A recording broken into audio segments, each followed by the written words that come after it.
Con tanta risa como fuerza, y donde interviene conocerse las personas, tengo para mí, aunque simple y pecador, que no hay encantamento alguno, sino mucho molimiento y mucha mala ventura.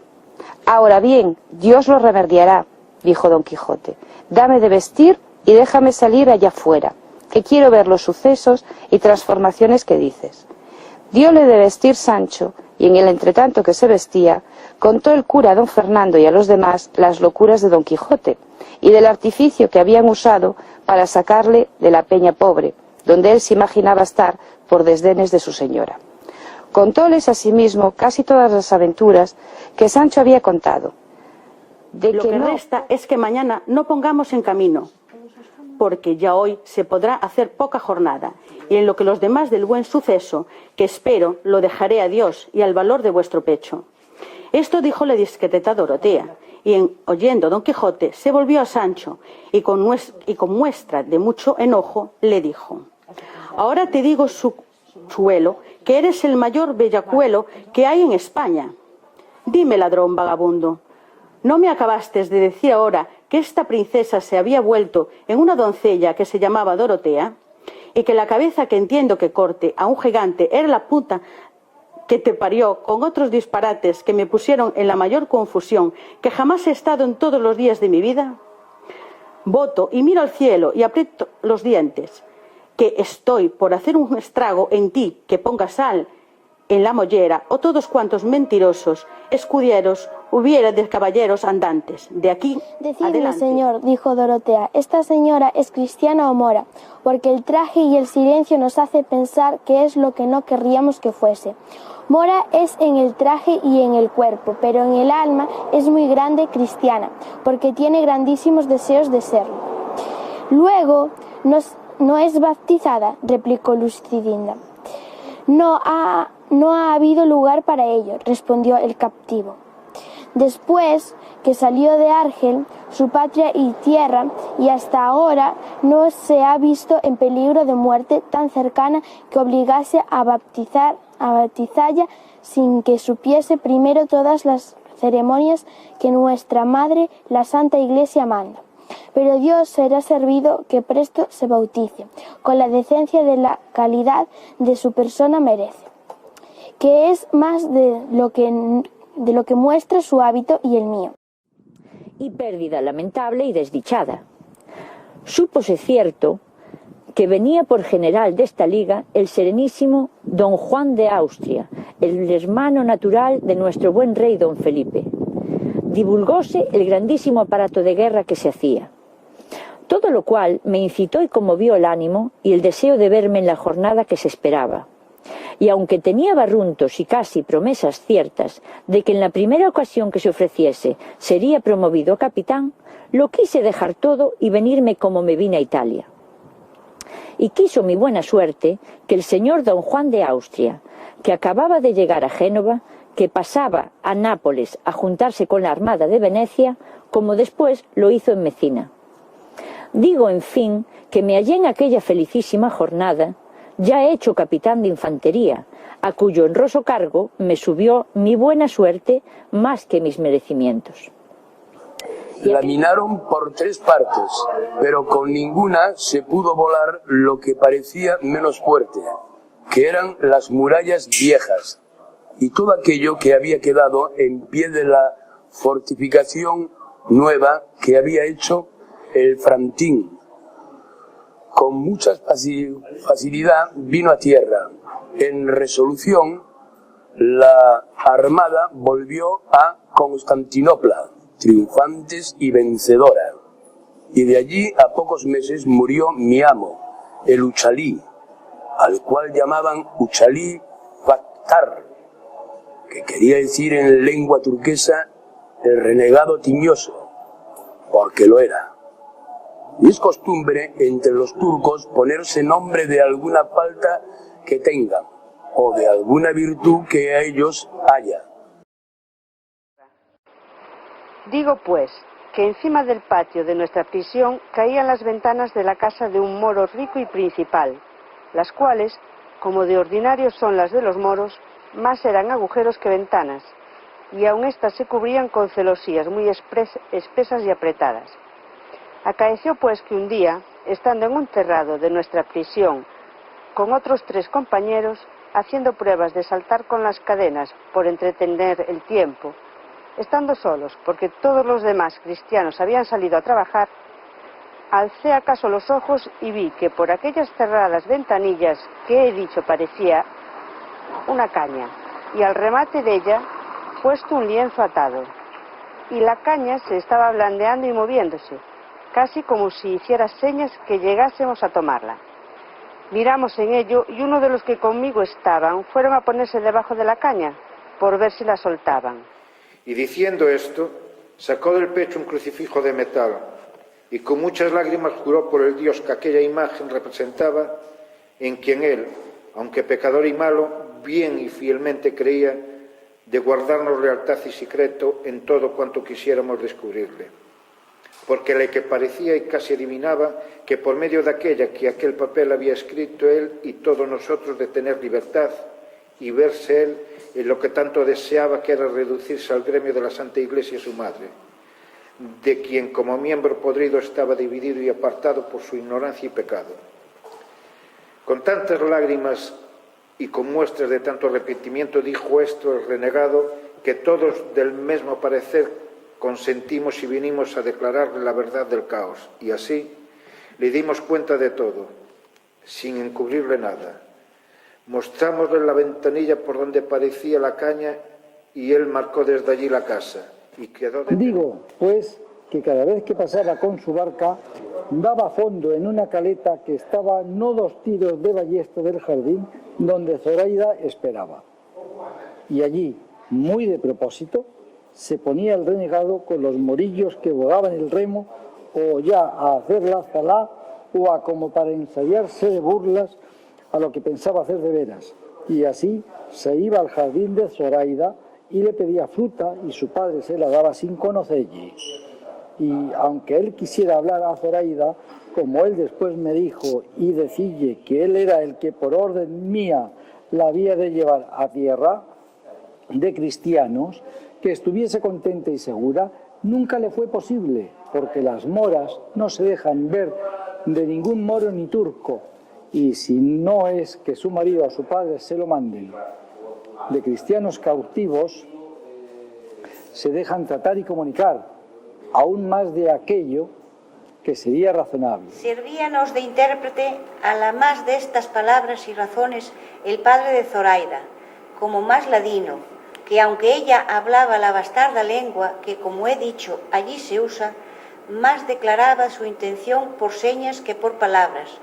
Estando en estas y otras muchas razones, llegó un moro corriendo y dijo a grandes voces que por las bardas y paredes del jardín había saltado 4 turcos y andaban cogiendo la fruta, aunque no estaba madura.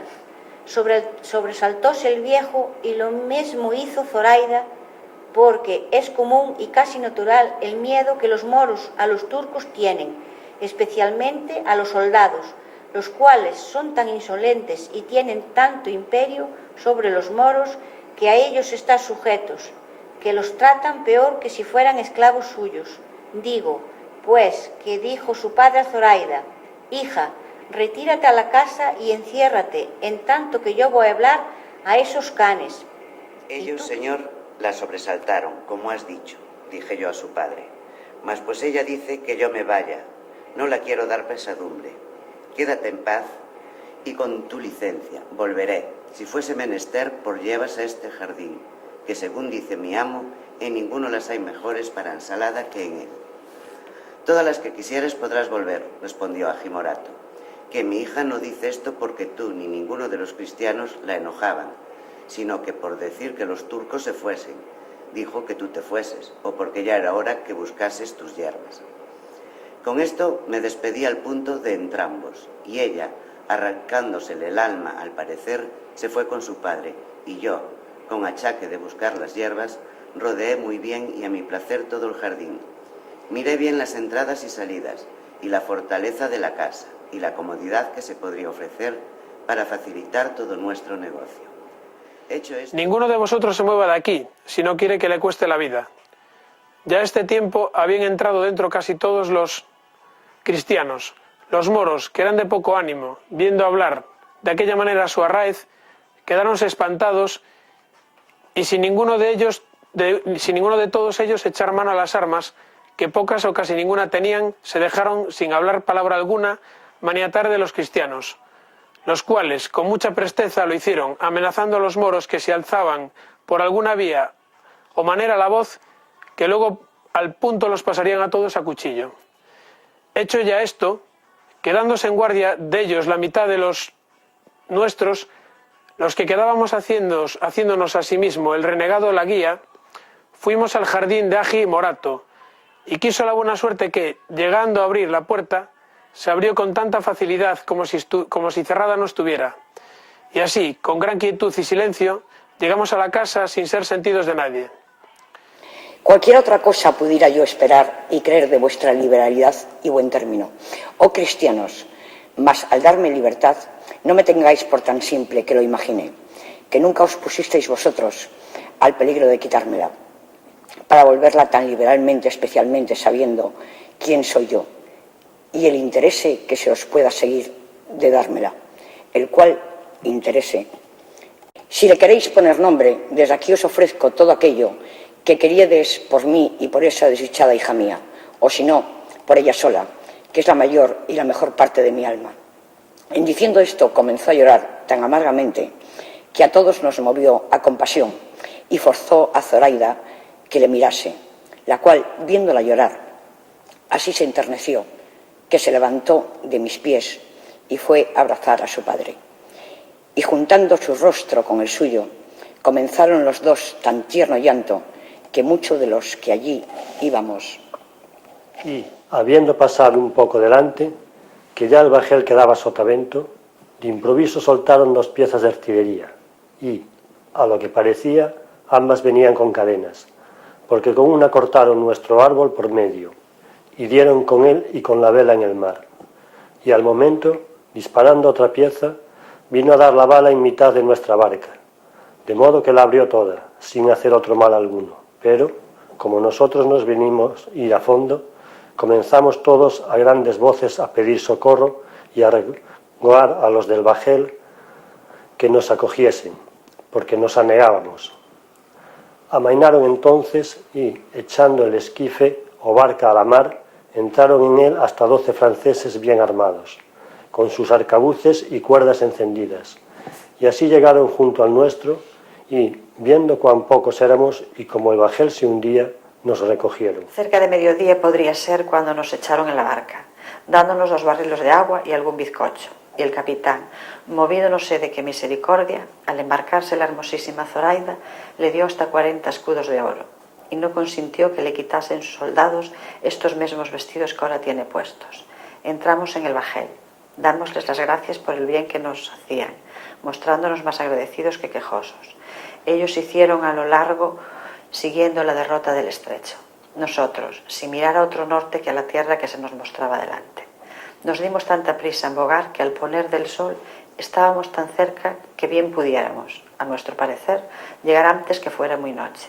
Pero, por no parecer en aquella noche la luna y el cielo mostrarse oscuro, y por ignorar el paraje en que estábamos, no nos pareció cosa segura embestir en tierra, como a muchos de nosotros les parecía, diciendo que diésemos en ella. Con estas voces quedamos todos confusos y no sabíamos qué hacernos, pero considerando que las voces del pastor habían de alborotar la tierra y que la caballería de la costa había de venir luego a ver lo que era, acordamos que el renegado se desnudase las ropas de turco y se vistiese un gélico o casaca de cautivo, que uno de nosotros le dio luego, aunque se quedó en camisa, y así, encomendándonos a Dios, fuimos por el mismo camino que vimos que el pastor llevaba, esperando siempre cuando había de dar sobre nosotros la caballería de la costa.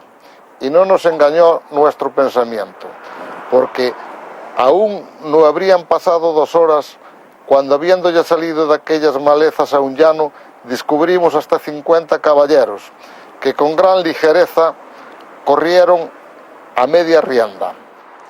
Capítulo 42. que trata de lo que más sucedió en la venta de otras muchas cosas dignas de saberse.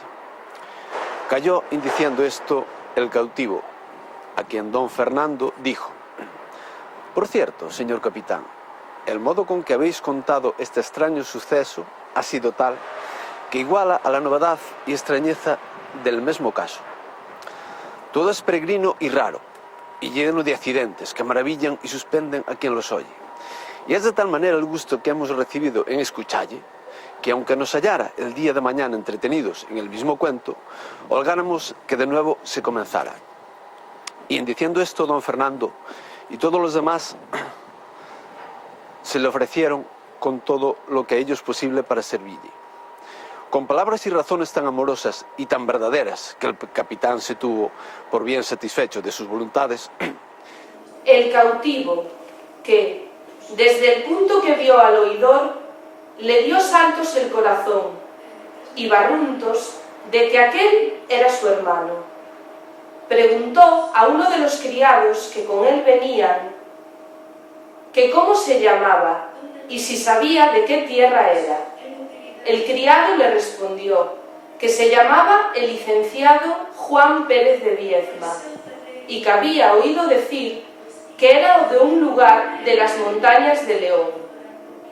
Con esta relación y con lo que él había visto, se acabó de confirmar de que aquel era su hermano, que había seguido las letras por consejo de su padre y, alborotado y contento, llamando aparte a don Fernando, a Cardenio y al cura, les contó lo que pasaba, certificándoles que aquel oidor era su hermano.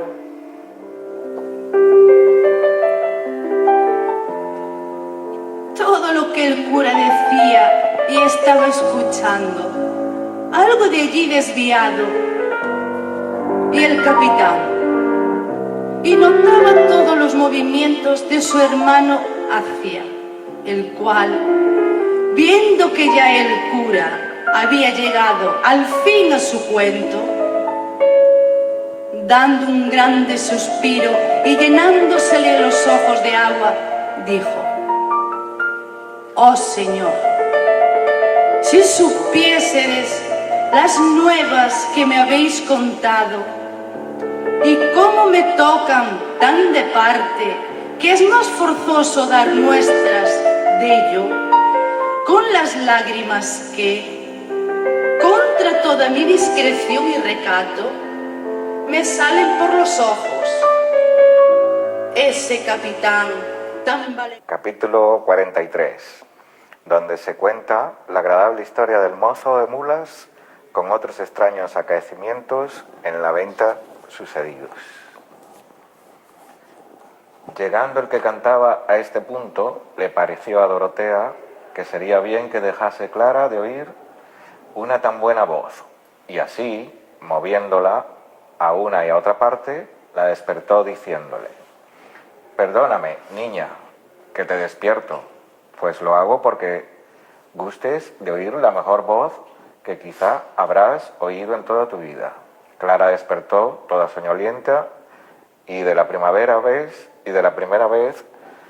no entendió lo que Dorotea le decía, y volviéndoselo a preguntar, ella se lo volvió a decir, por lo cual estuvo atenta Clara, pero apenas hubo oído 2 versos en el que cantaba, iba prosiguiendo, cuando le... Parecióle a Maritornes que sin duda Don Quijote daría la mano que le habían pedido y, proponiendo en su pensamiento lo que había de hacer, se bajó del agujero y se fue a la caballeriza, donde tomó el cabestro del jumento de Sancho Panza y con mucha presteza se volvió a su agujero, a tiempo que Don Quijote se había puesto de pies sobre la silla de Rocinante, por alcanzar a la ventana enrejada donde se imaginaba estar la ferida doncella, y al darle la mano dijo: «Tomad, señora, esa mano, o por mejor decir, ese verdugo de los malhechores del mundo. Tomad esa mano, digo, a quien no ha tocado otra de mujer alguna, ni aun la de aquella que tiene entera posesión de todo mi cuerpo. No os la doy para que la beséis, sino para que miréis la contextura de sus nervios, la trabazón de sus músculos, la anchura y capaciosidad de sus venas. ¿De dónde sacaréis que tal debe ser la fuerza del brazo que tal mano tiene? Capítulo 44, donde se prosiguen los inauditos sucesos de la venta. En efecto, fueron tantas las voces que Don Quijote dio, que abrieron de presto las puertas de la ventana. Salió el ventero, despavorido, a ver quién tales gritos daba, y los que estaban fuera hicieron lo mismo. Maritornes, que ya había despertado a las mismas voces imaginando que podía ser, fue el pajar y desató, sin que nadie lo viese, el cabestro que a Don Quijote sostenía, y él dio luego en el suelo, a la vista del ventero y de los caminantes que, llegándose a él, le preguntaron: ¿qué tenía? ¿Qué tales voces daba? Él, sin responder palabra, se quitó el cordel de la muñeca y, levantándose en pie, vio sobre él. Adelante. Limpióse el mozo los soñolientos ojos y miró despacio al que le tenía asido.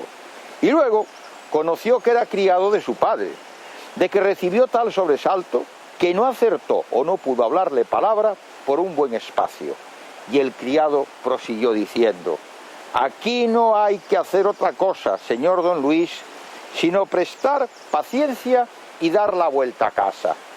Si ya vuestra merced no gusta que su padre y mi señor la dé al otro mundo, porque no se puede esperar otra cosa de la pena con que queda por vuestra ausencia. Pues, ¿cómo supo mi padre, dijo don Luis, que yo venía este camino y en este traje? Un estudiante, respondió el criado, a quien diste cuenta de vuestros pensamientos, fue el que lo descubrió, movido a lástima de las que vio que hacía vuestro padre, al punto que os echó de menos, y así despachó a 4 de sus criados en vuestra busca. Pero dejémosle aquí, que no faltará quien lo socorra, o si no, sufra y calle el que se atreva más de lo que sus fuerzas le prometen. Y volvamos atrás 50 pasos, a ver qué fue de lo que don Luis respondió al oidor, que le dejemos aparte, preguntándole la causa de su venida a pie y de tan vil traje vestido, a lo cual el mozo, asintiéndolo fuertemente de las manos, como en señal de algún gran dolor, le apretaba el corazón, y derramando lágrimas en grande abundancia le dijo: Señor mío, yo no sé deciros otra cosa, sino que desde el punto que quiso el cielo y facilitó nuestra vecindad, que yo viera a mi señora doña Clara, hija vuestra y señora mía, desde aquel instante le hice dueño de mi voluntad, y si la vuestra, verdadero señor y padre mío, no lo impide, en este mismo día ha de ser mi esposa. Por ella dejé la casa de mi padre. Con los de los suyos, el cual el barbero, llevando su junto de la caballeriza, vio a Sancho Panza que estaba anderezo no sé qué de la albarda, y así como lo vio conoció, y se entrevistó a remeter a Sancho diciendo: ah, ¿dónde ladrón que aquí os tengo? Véngame hacia mí albarda con todos mis aparejos que me arrebaste. Sancho, que se vio acometer tan improviso y oyó vitupidos que le decían con una mano así de la albarda y con la otra dio un mojicón al barbero, que le bañó los dientes de sangre, pero no por eso dijo el barbero la presa que tenía hacia el albarda. Antes alzó la voz de tal manera que todos los de la venta acudieron al ruido y pendencia y decían: aquí el rey y la justicia, que sobra cobrar mi hacienda, me quiere matar este ladrón salteador de caminos. Mentís, respondió Sancho, que yo no soy salteador de caminos, que en buena guerra ganó mi señor Don Quijote estos despojos. Ya estaba Don Quijote delante, con mucho contento de ver cuán bien se defendía y ofendía su escudero, y túvole desde allí adelante por hombre de pro, y propuso en su corazón de armarle caballero en la primera ocasión que se le ofreciese, por parecerle que sería en él bien empleada la orden de la caballería. Entre otras cosas que el barbero decía en el discurso de la pendencia, vino a decir: señores, así esta albarda es mía como la muerte que debo a Dios, y así la conozco como si la hubiera parido. Y ahí está mi asno en el establo, que no me dejará mentir, sino pruébesela, y si no le vinieran pintiparada, yo quedaré por infame. Y hay más, que el mismo día que ella se me quitó, me quitaron también una bacía de azófar nueva, que no se había estrenado, que era señora de un escudero. Capítulo 45, donde se acaba de averiguar la duda del yelmo de Mambrino y de la alabarda, y otras aventuras sucedidas con toda verdad. ¿Qué les parece a vuestras mercedes, señores, dijo el barbero, de lo que afirman estos gentiles hombres? Pues aún porfían que esta no es bacía, sino yelmo. Y quien lo contrario dijere, dijo Don Quijote, le haré yo conocer que miente, si fuere caballero, y si escudero, que remiente 1000 veces. Nuestro barbero, que a todo estaba presente, como tenía también conocido el humor de Don Quijote, quiso esforzar su destino y llevar adelante la burla, para que todos riesen, y dijo hablando con el otro barbero: Señor barbero, o quien sois, sabed que yo también soy de vuestro oficio, y tengo más de 20 años carta de examen, y conozco muy bien de todos los instrumentos de la barbería.